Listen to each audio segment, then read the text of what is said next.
Hello aspirant, હું દૃષ્ટિ. આજે કરંટ અફેર્સનો એક ઇમ્પોર્ટન્ટ ટોપિક ગગનયાન વિશે માહિતી લઈને આવી છું. આ ઇમ્પોર્ટન્ટ ટોપિક વિશે હું થોડી ઘણી ચર્ચા કરીશ અહીંયા અને થોડું ઘણું નોલેજ જે છે એ તમને લોકોને આપવાની ટ્રાય કરીશ. આજે મારા બ્લોગિંગનો ફર્સ્ટ ડે છે, તો હોપ કરું છું, આશા રાખું છું કે તમે મારો સપોર્ટ કરશો, લાઇક, શેર અને સબસ્ક્રાઈબ કરશો. તો ગગનયાન ટોપિક વિશે એક ઇમ્પોર્ટન્ટ જે અત્યારે હાલમાં ચર્ચામાં આવ્યું છે એ જે છે કે ગગનયાન મિશનના 4 અવકાશયાત્રીના નામ જાહેર થઈ ગયા છે. આ 4 અવકાશયાત્રીના જે નામ જાહેર થયા છે એમાં સૌથી પહેલું નામ છે ગ્રુપ કેપ્ટન પ્રશાંત બાલકૃષ્ણ નાયર, બીજું નામ છે ગ્રુપ કેપ્ટન અજીત કૃષ્ણન, ત્રીજું નામ છે ગ્રુપ કેપ્ટન અંગદ પ્રતાપ અને ચોથું નામ છે વિંગ કમાન્ડર શુભાંશુ શુક્લા. આ જે 4 છે એ લોકોને, આ 4 અવકાશયાત્રીને હ્યુમન સ્પેસ ફ્લાઇટ સેન્ટર HSFCના અનેક પ્રકારના સિમ્યુલેટર્સમાં પ્રેક્ટિસ કરવામાં આવશે. ઇસરો અને ગ્લાવાસ કોસ્મોસ દ્વારા ટ્રેનિંગ માટે જૂન 2019ના મેમોરેન્ડમ ઓફ અન્ડરસ્ટેન્ડિંગ પર આ 4 અવકાશયાત્રી દ્વારા હસ્તાક્ષર કરવામાં આવ્યા. હવે જે ગ્લાવ કોસ્મોસ છે એ શું છે? તો ગ્લાવ કોસ્મોસ એક રશિયન સ્પેસ એજન્સી રોસ કોસ્મોસની પેટા કંપની છે. એમ પણ કહી શકાય કે રશિયન સ્પેસ એજન્સીની રોસ કોસ્મોસની ગ્લાવ કોસ્મોસ એક ડોટર છે, ડોટરની તરીકે કામ કરે છે એમ કહેવામાં આવે છે. આ ઉપરાંત આ જે 4 છે, 4 ભારતીય અવકાશયાત્રી જે છે એમને હાલના વર્ષમાં અમેરિકન સ્પેસ એજન્સી દ્વારા તાલીમ આપવામાં આવશે. આ જે 4ની ટ્રેનિંગ થઈ છે એ ટ્રેનિંગ ફેબ્રુઆરી 2020થી માર્ચ 2021 સુધી રશિયાના યુરી ગાગરીન કોસ્મોનોટ ટ્રેનિંગ સેન્ટરમાં ટ્રેનિંગ લીધી છે આ 4 જણા. હવે આ જે 4 અવકાશયાત્રી છે એ સતત ઉડાન અને ફિટનેસ પર ધ્યાન આપશે. ઉપરાંત જ્યારે મિશન લોન્ચ થશે ત્યારે તેમાંથી માત્ર 2 અથવા 3 ટેસ્ટ પાયલટને ગગનયાન મિશન માટે પસંદ થશે.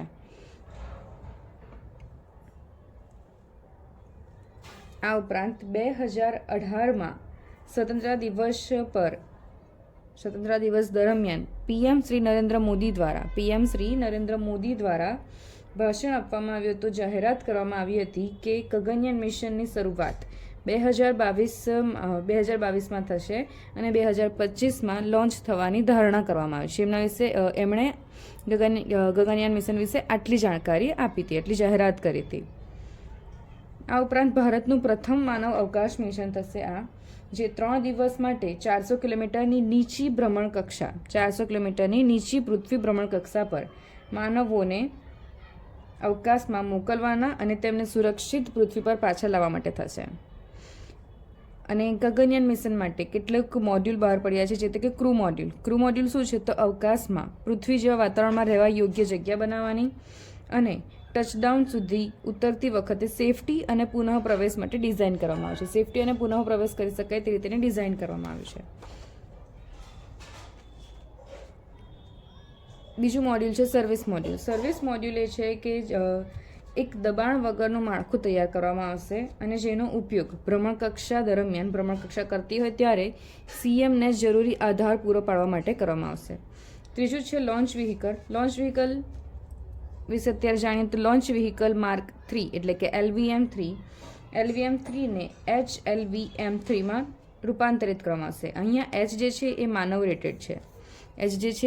રેટેડ છે અને આમાં જે રૂપાંતરિત કરવાનું જે રીઝન એ છે કે ક્રૂ મોડ્યુલને પૃથ્વીની આસપાસ 400 કિલોમીટરની પરિપત્ર ભ્રમણકક્ષામાં પહોંચાડી શકાય એની માટે છે.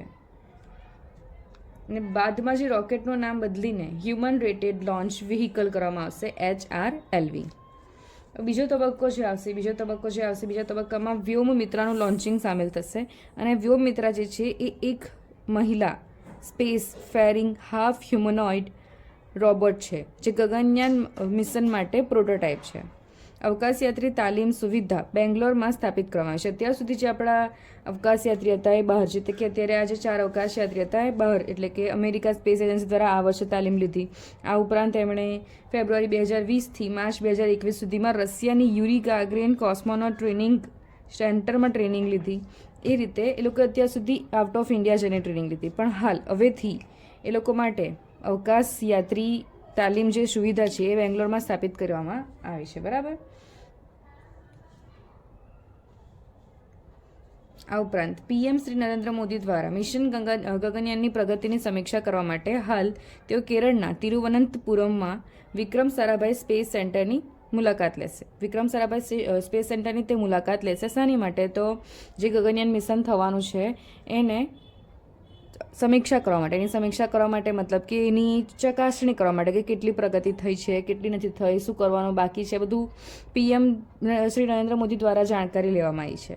આ ઉપરાંત આ દરમિયાન પીએમ શ્રી દ્વારા જણાવવામાં આવ્યું હતું જ્યારે આ દરમિયાન એટલે કે કેરળના તિરુવનંતપુરમમાં જ્યારે પીએમ શ્રી નરેન્દ્ર મોદીએ ગગનયાન મિશન માટે ચકાસણી કરી, સમીક્ષા કરી, તે દરમિયાન પીએમ શ્રી નરેન્દ્ર મોદી દ્વારા જણાવવામાં આવ્યું કે 2035 સુધીમાં ભારતનું અંતરિક્ષમાં પોતાનું સ્પેસ સ્ટેશન સ્થાપાશે.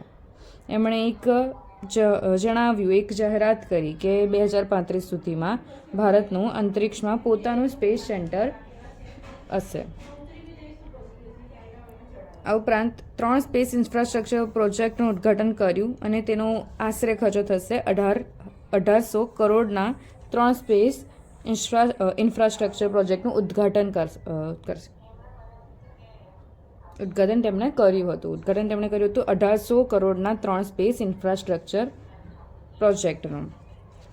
આ હતી ગગનયાન વિશેની થોડી માહિતી, પણ એ ટોપિકની અંદર ઇસરોનો સમાવેશ થયો, જેથી આપણે ઇસરોની પણ થોડી જાણકારી લઈએ તો આપણી માટે વધારે સારું રહે, આપણી માટે નોલેજ એક ગેઇન થઈ જાય. અને આ ઉપરાંત જ્યારે જીપીએસસી કે એવી કોઈ એક્ઝામ લેવાતી હોય ત્યારે એ લોકો એ ટોપિકની રિલેટેડ બહુ બધી અને ઘણી નાની બાબતોને પણ ધ્યાનમાં રાખતા હોય છે, ધ્યાનમાં લઈને એ લોકો એક્ઝામ માટે પેપર બહાર કાઢતા હોય છે. તેથી ઇસરોને પણ આપણે ભૂલી ના શકાય, ઇસરોને પણ આપણે ધ્યાનમાં લેવું જોઈએ. તો ઇસરોનો ફૂલ ફોર્મ સૌથી પહેલાં આપણે કહીએ તો Indian space research organisation.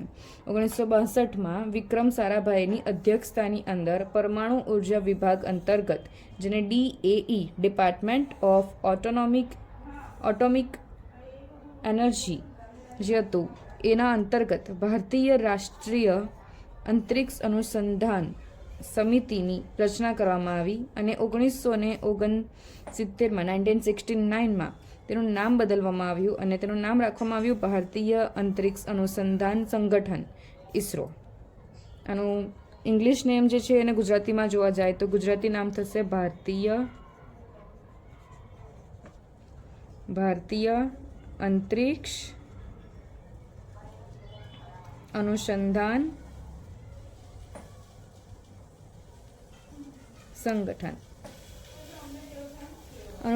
સંગઠનનું Gujarati નામ થશે ઇસરોનું full form Indian space research organisation છે, જેનું ગુજરાતી નામ થશે ભારતીય અંતરિક્ષ અનુસંધાન સંગઠન. એને હાલમાં જે ચેરપર્સન છે એમનું નામ છે શ્રી સોમનાથ, અને એ જ્યારે ચેરપર્સન બન્યા ત્યારે કઈ તારીખે બન્યા તો 15 જાન્યુઆરી 2022થી વર્તમાન સુધીમાં છે, એટલે કે હાલ સુધી તે જ ચેરમેન છે.